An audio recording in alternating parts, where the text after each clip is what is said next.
just get to work, because you have to warm those muscles up. You wouldn't ask an athlete to, okay, now just go out on the field and do that thing that's so magical. But you have to warm up. So just get to work. My friend Trenton Doyle Hancock did something remarkable when we were both in the graduate painting and drawing program at the Tyler School of Art in Philadelphia. He had work in the Whitney Biennial. It was a bit like winning an Oscar while still being in acting school. It's just, not something that ever happens. Most people would be thrown by early success, but not Trenton.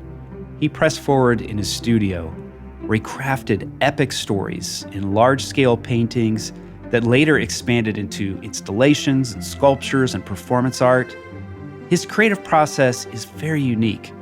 Piles of collected objects, receipts, food wrappers, all of these things find their way into his work, where their color, texture, and attitude unfold as the fabric of Trenton's universe of heroes, villains, and ancient mysteries. We spoke with Trenton about his neurodivergent approach to the world, how collecting influences his visual sensibilities, and how chaos becomes precise order in his work. At the time of our recording, Trenton had a large show at the Jewish Museum in New York exploring intersecting themes in his work and that of Philip Guston. This is Design Better, where we explore creativity at the intersection of design and technology. I'm Eli Woolery. And I'm Aaron Walter. If you're hearing this, you're not currently on our premium subscriber feed. Design Better premium subscribers enjoy weekly episodes. You get 4 episodes per month rather than just 2. All are ad-free, and you get invited to our monthly AMAs with the smartest folks in design and tech. You'll hear a preview of this episode, but if you'd like to hear the full conversation, please consider becoming a premium subscriber at designbetterpodcast.com/subscribe. That's designbetterpodcast.com/subscribe. It's just $7 a month, and it supports not only your personal growth, it also supports your design community.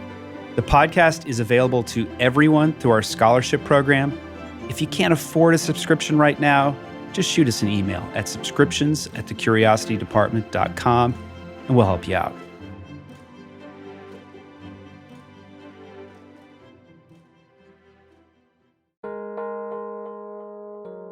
We'll return to the conversation after this quick break. Design Better is supported by Masterclass. I'm on a never-ending quest to learn. That's really what my life is all about. When I'm not working on Design Better, I'm usually learning something else, like how to play the guitar. I saw Tom Morello has a masterclass on electric guitar. You probably know his work from Rage Against the Machine and Audio Slave. I gotta tell you, I learned so much from him. Morello thinks of the guitar as a sound machine, and he opened my mind to new creative ways to play my instrument. Now I can't wait to dive into other music masterclasses with St. Vincent, Timbaland, Herbie Hancock, and so many others. Whether you're interested in music, cooking, politics, Black history, feminism, the future of AI, writing, fashion, interior design, or all of it, there is a masterclass waiting to take you deeper, led by the brightest minds humanity can offer. With a masterclass subscription, you get access to all of these amazing people and so many more who cover a vast array of topics that will help you professionally and personally. You can access Masterclass on your phone, your computer, your smart TV, or just listen in audio mode. Right now, Design Better listeners get an additional 15% off an annual membership at masterclass.com/designbetter. Save 15% on an annual membership at masterclass.com/designbetter. That's masterclass.com/designbetter. And now, back to the show.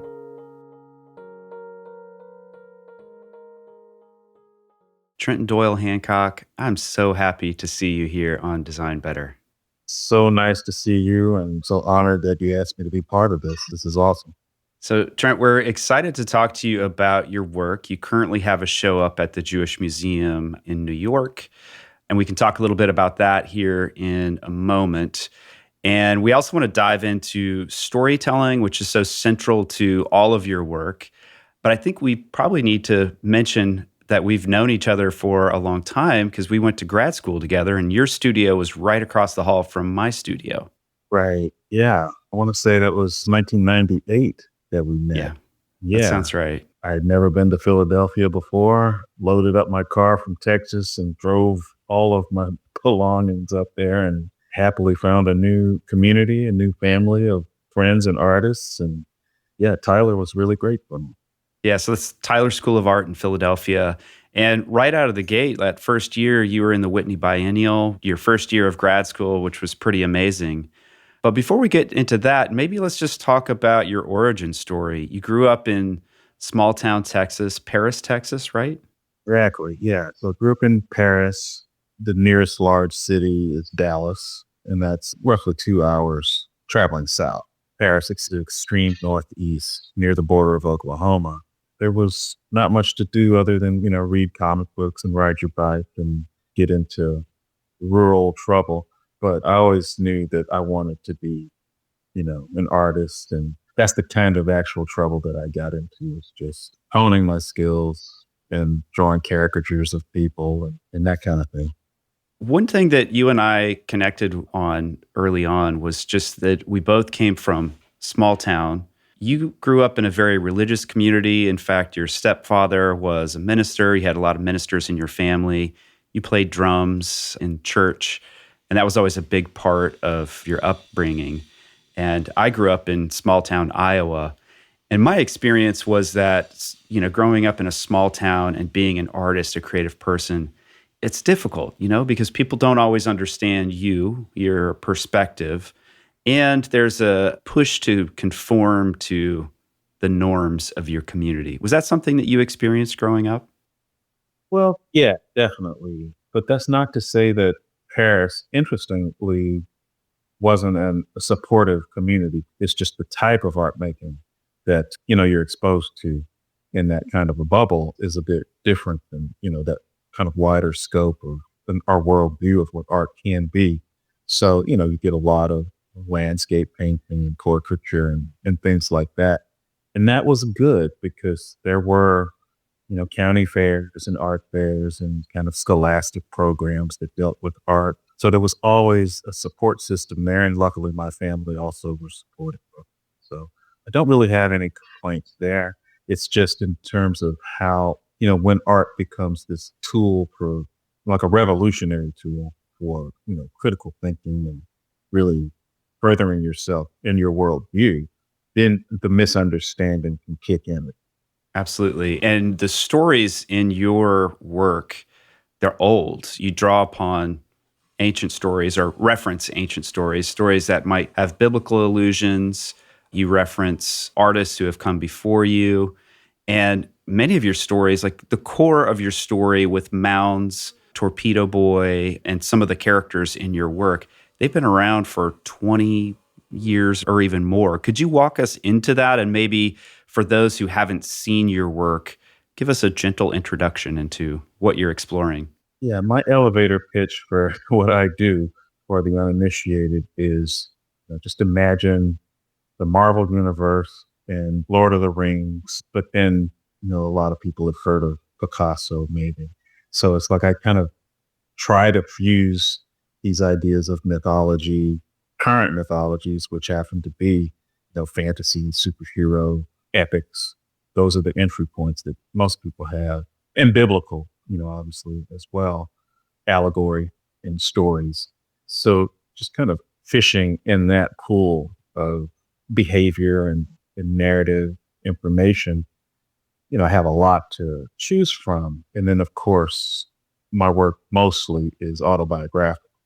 So I'm also kind of mining my own history of things that have happened, are happening, and things that I would like to happen, or maybe not like to happen. So, those things fuel the work. But then, of course, visually, I'm mining a whole other aesthetic history of design, painting, animation. All of those things kind of come into play. Trent, you mentioned that you grew up in this small town, riding your bike and getting into maybe some kind of small town trouble sometimes, which resonates with me. I didn't grow up in a really tiny town, but in kind of the countryside in Napa, and had three younger brothers. And, this is the era in the 80s when parents would kick kids out and expect them not to come back till dinner time. And so you get a lot of time on your own or with your friends and brothers. And I feel like that, for me at least, drove a lot of my kind of imagination and my own creativity. Did you feel like that influenced your work too, that childhood? Totally. It's interesting kind of having that hindsight as to what the 70s and 80s actually was, because I think it's twofold. There were the things that my folks kind of shielded me from, as a middle class kid and just post civil rights, just post a whole lot of horrible things happening. So I felt a bit sheltered from those things that were still hot topics with my parents. They're thinking about that because it just happened, right? As much as they let us loose and just to go out in the woods and go on our adventures, and being a ninja was like super exciting in the 80s. So my brother and I get our nunchucks and whatever and go out in the middle of the woods, and stay there for hours. And so, yeah, they didn't know where we were, but they're like, well, it feels safe right now. There was this sort of kind of bubble of safety, I think, for a decade and some change, that we were the beneficiaries of that moment where, being latchkey kids in a way, it's like we just walk to school, walk home from school. It all worked out. And yeah, that totally was a fertile ground for your imagination, because like, oh, well, what's that deserted building? Let's go in there and basically terraform that to be our imaginary landscape. And so, yeah, it was super exciting. One thing I've always found fascinating about your work, Trenton, is that there's sort of two things. One, you're always looking at a lot of different things, and you're looking at sometimes memories, these experiences you've had, and you're very detailed about like specific TV shows or books or things that you've experienced, and you remember and kind of mentally catalog all of that stuff. And the collecting just of lots of different stuff. So seeing the things and then collecting those things. And all of that is fodder for the creative process in your work. Has that always been the way that your brain works since you were a kid? Or is that something that you feel like kind of developed as you got further into your work?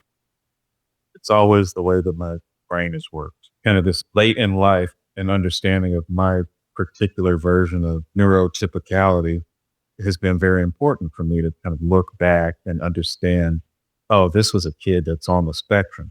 And this idea of stemming or your connectivity to objecthood and how important that is for someone who, is neurotypical. And so that was a great thing for me to realize, oh, I was actually just on the path that I was always meant to be on. A little bit of an outcast sometimes in a community where people think there's a certain way that things go socially and otherwise. I always kind of fought against that, being a little bit punk about it as well, trying to protect what I felt was not only me, but it's like, well, this is the way I draw. These are the things I like, and these are the books I like, and I want them near me. It's kind of a safety net or kind of a security blanket in a way that you can kind of extend yourself through objecthood. So I think that was the very beginning of this idea of world building for me. It's like if you're at the center of the universe, then there are these kind of heavenly bodies that oscillate around you or orbit around. The moment where I started to understand the way that your brain works, we had gone downtown Philadelphia to 2nd Street to a gallery, to an opening. You were driving and you had lots of stuff in your car that you just sort of collected that could make its way into your studio. But I just thought like it was a bunch of stuff in your car. And you had dropped the key to your car after we parked, and we couldn't find the key. And a friend of ours was going to be taking your car afterwards, and she needed that key to be able to drive. And so I was trying to help her, so I just scooped all the stuff out of the floorboard of the passenger seat and put it in the trash can on the street right next to the car. And I really upset you. You were like, no, that stuff was really important. And you went and you got it out of the trash can and put it back in the car. I couldn't understand it. I was like, why would you do that? And then I realized, oh, this is all Trent's ideas. These are all things that could end up at the base of your painting, because your studio would always have just a ton of stuff. It would have mounds and mounds of stuff at the bottom of the painting that then finds its way maybe into the painting. You have to have the things around you to then create the universe that you want to create. Do you remember that? No, I don't, but that sounds like me. I apologize if that was. I'm glad was- you don't remember it because I thought that you'd was be probably holding that was the probably a grudge. terrifying moment for you. So I totally apologize about that. Yeah. But yeah, that sounds I'm still there. Yeah. Yeah. Maybe that's sort of a segue if you could talk to us a little bit about what happens in your studio, what your studio looks like, and how a painting or a sculpture gets made out of all of those things that you've collected. It's like I generally work alone, but at any given time, I have one assistant. So over the course of the past, 15, 18 years, I've had someone, usually just one person, that I, in a way, have to train to not throw things away, to just sort of accept what they might see as chaos. And then over the course of some years, we develop a relationship. Well, they know that mound has this in it, and they know that stuff on the floor there has its purpose, and it may or may not make its way into anything, but just seeing it there and knowing that it's there is the foundation that we have to start at. It's like just having it in your periphery, these things. So, some material is very close to what we would consider just art material you could buy at a store, and paint, paper, and whatever. But then there are other things, that you found on the street, receipts, all kinds of other things, toys, that whether they make themselves physically present in a finished artwork, or it may just be the essence of something, the color, the texture, something about it, an attitude will make its way into a work. And that's not something I try to dictate, but through osmosis, in a way, it will appear over time and manifest the way I put it in my hand, like through my hand. So, Trent, one thing that we're curious about, because as designers and creatives, we're often thinking of ways that we can organize, things that are maybe inspirational to us or our work or other things. And there was a article you were interviewed for a handful of years ago, which we'll link out to, where you talk a bit about how you think about cataloging and organizing things. What's your process around that like? My brother is also an artist. My younger brother is an art director. So he's in the design world, and that's where he lives. And so there's a different kind of way to organize information over there. But he and I have great overlap in the sense that I also have this, a structured way of thinking about how to design my archive and what that's supposed to look like. I think there's a great efficiency to this idea of the grid and the way that social media I took to Instagram because I love the look of, the look of the grid, and like you open it and then you see your thoughts. You see the things you like a shelf. So for all the bad things that I think social media has opened up, for me, just personally, it's a really great way to kind of archive information. So I've kind of retrofitted my computer and everything with the folders to look very grid-like, and I know where things are. And so it's so much more orderly than my actual life. But if I could learn anything from these platforms, is that the grid is good. What is it? The Container Store come back with so many plastic bins. So I feel organized, even if I'm not. Like there's something to that. Once you get a sense of your sense of organization, which is a very intuitive thing, then you can get to work.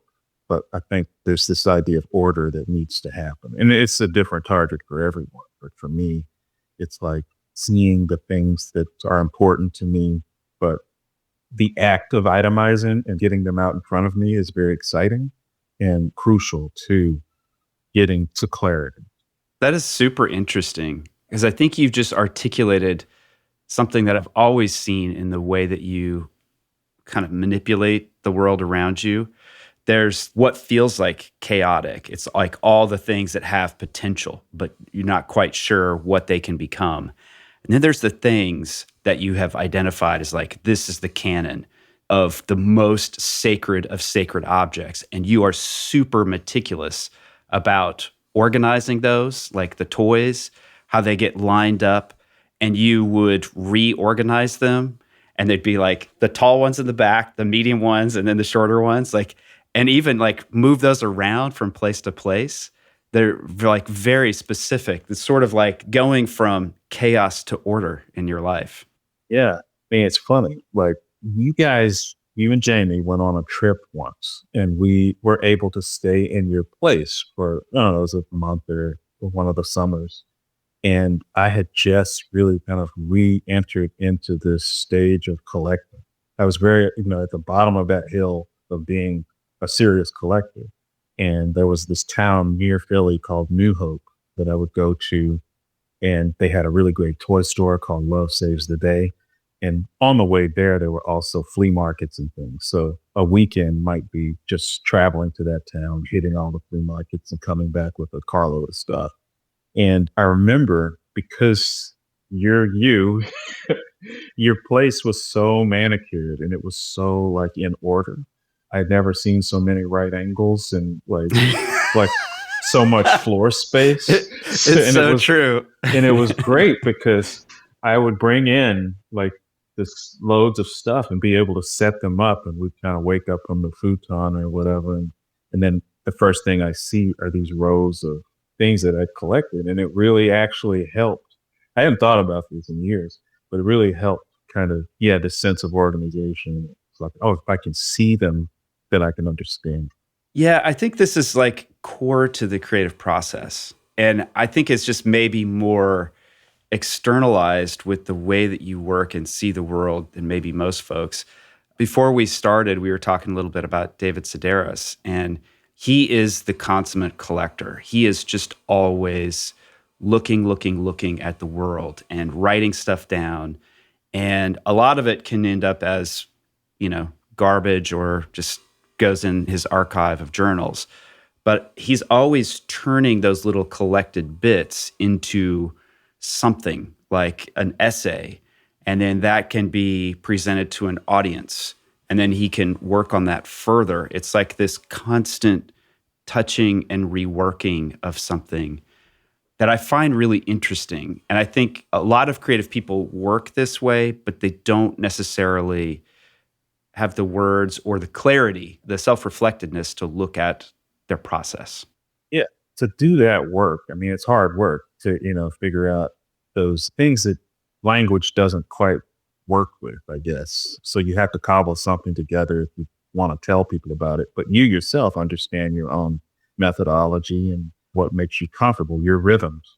So I think it's very important for any kind of artist, anyone in any discipline, to figure out what your rhythm is and protect that. So it might be incongruent with whatever environment you're in. But I think that's the hard work that one has to do in order to get to the essence of your work, and also kind of really develop the speed that you're comfortable with. A few minutes ago, you're talking about your neurodivergence, and it's a thing that we've noticed amongst many of our creative guests have ADHD, and Aaron's written about this recently in a newsletter. If you could sort of rewind and talk to your younger self who may not have recognized this quality about the way your mind works, or if you could talk to somebody who's maybe struggling with it, what kind of advice might you give? Just know that there are networks and kind of social groups out there, that you're not alone. And it's not like it's a small percentage of us that think differently or just made differently. It's a lot of us, and it's a lot of artists. It's a lot of people that end up being musicians, that end up being, painters or performers in some kind of way. Yeah, you just organize information differently than the average person. But just know that it's okay to bring it up. It's okay to advocate for yourself and for the things that you need, and research on it and figure out where you fit in. Just develop a community around it, and know that there's language out there for these things now that didn't exist when I was a kid. It was like, oh, he's just weird. He trash Trent. He does weird things. You're in good company. Yeah, that's true. Trent, who's Torpedo Boy? Torpedo Boy is... If you'd like to continue listening to this conversation, you'll need to subscribe at designbetterpodcast.com/subscribe. Once you do, You'll get access to every full-length episode, all ad-free, monthly AMAs with inspiring people in design and tech, and recordings of all our past AMAs.